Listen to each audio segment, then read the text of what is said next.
सबका बहुत बहुत। अभी आईजी साहब ने बताया, और आप लगभग आप सभी बाड़मेर वासियों को तो पता ही होगा कि मैं खुद 95 में दिल्ली पुलिस में भर्ती हुआ था और इसी पुलिस लाइन से बाड़मेर से ही भर्ती हुआ था।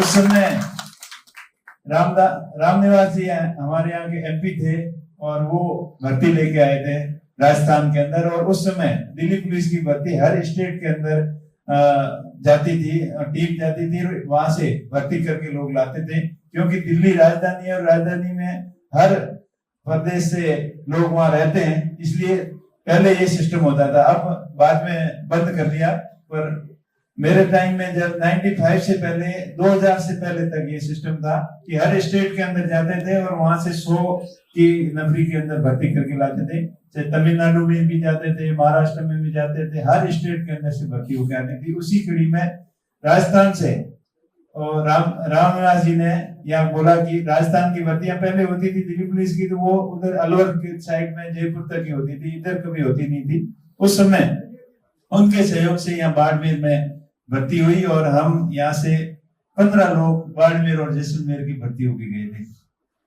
और दिल्ली बहुत ही अच्छी लगी, वहाँ सर्विस की। जब तो उस समय नौकरी की सख्त जरूरत थी, 12वीं पास करते ही, वैसे तो 10वीं करते ही फौज की ट्राई के लिए तो शुरू हो गए थे, लेकिन फौज में भी सिलेक्शन हो गया था मेरा। लेकिन उसकी ज्वाइनिंग से पहले दिल्ली पुलिस की भर्ती आई और सिलेक्शन हो गया था। तब मैंने सिलेक्ट किया कि दिल्ली पुलिस की भर्ती है, राजधानी है और राजधानी में जाके नौकरी करना चाहिए। तब वहां जाके नौकरी की और करीब 10 साल तक दिल्ली पुलिस के अंदर नौकरी की।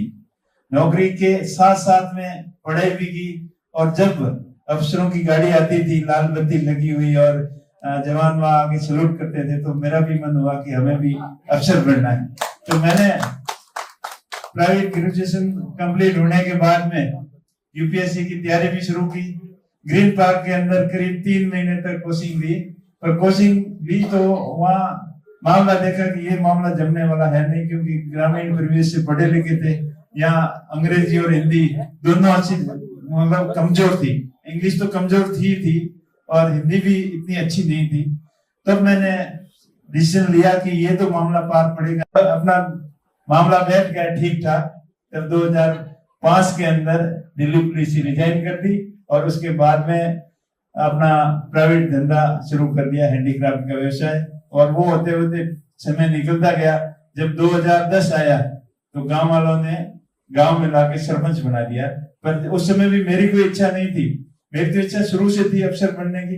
अफसर नहीं बन पाए तो अफसर जैसी फैसिलिटी कैसे हासिल कर सकते हैं, वो व्यापार से ही रास्ता था और व्यापार से सब कुछ दिया। भगवान की मेहरबानी से सब हुआ। दिल्ली के अंदर मकान भी अच्छा था, गाड़ी भी ले ली, सब कुछ ठीक ठाक था। और वे जोधपुर में आके अपना खुद का एक्सपोर्ट का काम शुरू किया। तो उस समय गांव वालों ने गांव में लाके सरपंच बना दिया और उसके बाद में फिर समाज सेवा के साथ में लोगों से साथ मिलना जुलना वो भी लगातार बढ़ता गया। और उसके बाद में कंस्ट्रक्शन का काम शुरू कर दिया, वो एक्सपोर्ट वाला काम बंद करके। और 2017 तक ये हैंडीक्राफ्ट का बिजनेस के साथ साथ में कंस्ट्रक्शन का भी काम चलता गया और सभी लोगों के साथ में मिलना जुलना हुआ। और 2018 के बाद की घटना आप सबको पता ही है। और आपको मैं बहुत बहुत बधाई देना चाहता हूँ कि एक पुलिस अफसर जो पब्लिक से डायरेक्ट जुड़ाव रहता है, सबसे जन कल्याणकारी काम पुलिस के अंदर रहकर ही कर सकते हैं। जन सेवा का काम जो कि हमेशा जनता से जुड़ाव रहता है। बाकी फौज है और दूसरी सर्विस है, उनसे इतना पब्लिक से सीधा जुड़ाव नहीं रहता है। सीधा जुड़ाव पुलिस की नौकरी से ही रहता है। और मैं आप सभी को यही कहना चाहूंगा कि सेवानिवृत्ति के बाद भी आप हमेशा जन सेवा के अंदर लगे रहते हो। कोई किसी मुश्किल की घड़ी में होता है तब सबसे पहले पुलिस वाले के पास में आता है कि आप हमें सही सलाह दो, ये काम मामला हो गया तो इसमें क्या होना चाहिए। तो आप एक अच्छे वकील से भी ज्यादा वकील की भूमिका भी निभाते हैं। और समाज के अंदर जो भी छोटे मोटे विवाद होते हैं तो आप बैठकर उसको सुलझाते भी है और समाज को हमेशा आगे बढ़ाने में आप लोगों की अग्रणी भूमिका रहती है। तो इस प्रकार आपका स्नेह समाज के प्रति, लोगों के प्रति हमेशा बना रहे। और इस प्रकार के सम्मेलन भी होते रहे, ताकि सीनियर लोग, जूनियर लोग और तमाम रिटायरमेंट के बाद में कभी कई वर्षों तक नहीं मिलते हैं, तो ऐसे प्रोग्राम के माध्यम से ही मिल पाते हैं। अभी बता रहे थे डीजीपी साहब, यहाँ बाड़मेर में 36 साल पहले एसपी रह के गए, तो उसके बाद में हो सकता था बहुत ज्यादा लोगों का यहाँ मिलना नहीं हुआ, तो ऐसे प्रोग्राम हुआ तभी आपस में मिलना हुआ।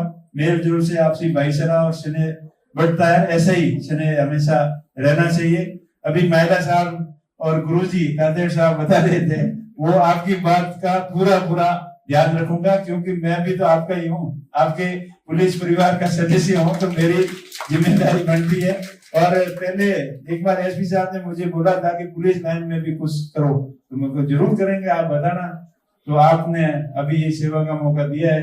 तो महिला साहब जितना कह रहे थे कादेर साहब, उतना फंड तो नहीं है। एक एमपी के अंडर में 8 विधानसभाएं होती है, और एक विधायक को भी 5 करोड़ रुपए एमएलए के फंड मिलता है, एमपी एलए भी 5 करोड़ रुपए होता है। लेकिन आप सब लोगों की भावना के अनुसार आपके लिए अच्छा फंड, जितना एमएलए साहब ने करवाया है, उतना को उतना फंड का अरेंजमेंट में भी उतना करा देता है। एमएलए साहब का 8 गुना होता है, लेकिन मेरा आज भी तो आपके तीनों जिलों के नहीं, बिल्कुल आपकी बात रखेंगे, और 25 लाख रुपए की व्यवस्था मैं इसके लिए आपके कम्युनिटी हॉल के लिए करवा देंगे, और आने वाले समय में भव्य वहाँ हॉल बन के तैयार हो, और आप लोगों की सेवा के लिए जब भी आपको जरूरत पड़ती है, अपना छोटा मोटा वहाँ ऑफिस भी बना ले, आपसी सेवानिवृत्त लोगों की जो मदद हो, आपस में बैठ के उनकी मदद कर सकते।